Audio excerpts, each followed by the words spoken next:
প্রিয় প্রবাসী ভাইয়েরা, হাসিনা পালায়ে গেছে। এই পালানোর পিছনের দায়িত্ব, দেশের দায়িত্ব আপনারা কাঁধে নিয়েছিলেন। আপনারা এই ভাঙা মাসেই রেমিটেন্স না পাঠাইয়া ধসনামাই দিয়েছেন এবং আপনারা হুমকি দিয়েছেন যে এই আগস্ট মাসে, এবং আপনারা এইটাই বলছেন যে হাসিনার পতন না হওয়া পর্যন্ত বাংলাদেশে 1 পয়সা রেমিটেন্স পাঠাবো না।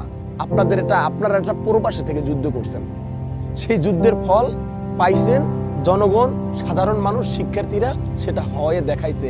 হাসিনা একটু আগে আমি ঘুরে আসছি তেজগাঁও থেকে, ওদিক থেকে ঘুরে আসছি।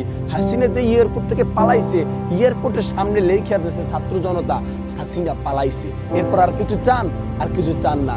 দেশের অনেক ক্ষয়ক্ষতি হয়েছে, অনেক ধস নামছে, এইবার রেমিটেন্স পাঠান।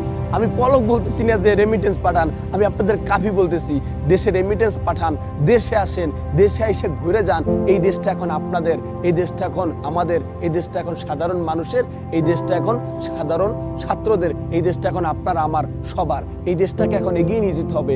রেমিটেন্স যে জমায় রাখছিলেন অনেক ভাইয়েরা, দেখলাম কার্ড জমায় রাখছেন, টাকা জমায় রাখছেন, এখন দেশের অর্থ, আপনাদের অর্থ এখন দেশে পাঠান। এই দেশকে বিশ্বের কাছে রোল মডেল হিসেবে তৈরি করেন যে হ্যাঁ, আমাদের একটা বাংলাদেশ আছে যেখানে আমাদের সিস্টেম, যেখানে ওই যে প্রবাসী ভাই কে যেন গালি দিছিল না যে বাংলাদেশের সিস্টেম টুট টুট টুট টুট, আমরা এখন শেখাতে চাই আমাদের সে সিস্টেম সুন্দর, আমাদের সে বাংলাদেশটা একটা রোল মডেল বিশ্বের কাছে আমরা তুলে ধরতে চাই।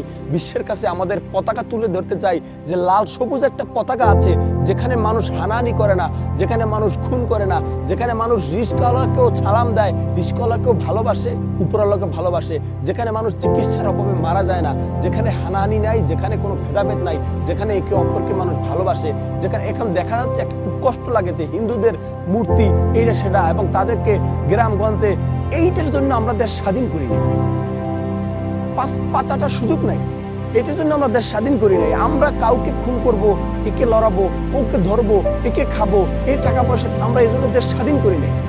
আমরা সুন্দর বাংলাদেশের জন্য দেশ স্বাধীন করছি। আমরা ব্যাকডেটের বাংলাদেশ চাই না, আমরা সুন্দর বাংলাদেশ চাই, যে বাংলাদেশ থেকে বিশ্ব শিখবে, বিশ্বের অন্যান্য কান্ট্রি শিখবে যে বাংলাদেশের সিস্টেমটা সুন্দর, এই সিস্টেমের মতো আমাদের দেশ চাই।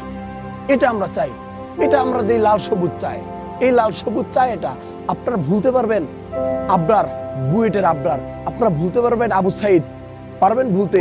মুগ্ধর মতো ফাইবারের ট্যালেন্টেড পারসন যে 60-70 হাজার ডলার বাংলাদেশে এনেছে, ভুলতে পারবেন? তাদের বিনিময়ে আমরা দেশ পেয়েছি, আপনাদের বিনিময়ে এই সুন্দর দেশ পেয়েছি। আপনারা রেমিটেন্স বন্ধ করে দিয়ে হুমকিতে পরিণত করছেন, এবং আপনারা এটাও বলছেন যে হাসিনার পতন না হওয়া পর্যন্ত আপনারা রেমিটেন্স পাঠাবেন না, এবং আপনারা তাই করছেন। এখন পাঠান। দেশকে দেশ স্বাধীন হয়েছে, এখন দেশটা আপনার আমার সবার। এই দেশকে আমাদের কাঁধে কাঁধ মিলিয়ে এগিয়ে নিয়ে যেতে হবে।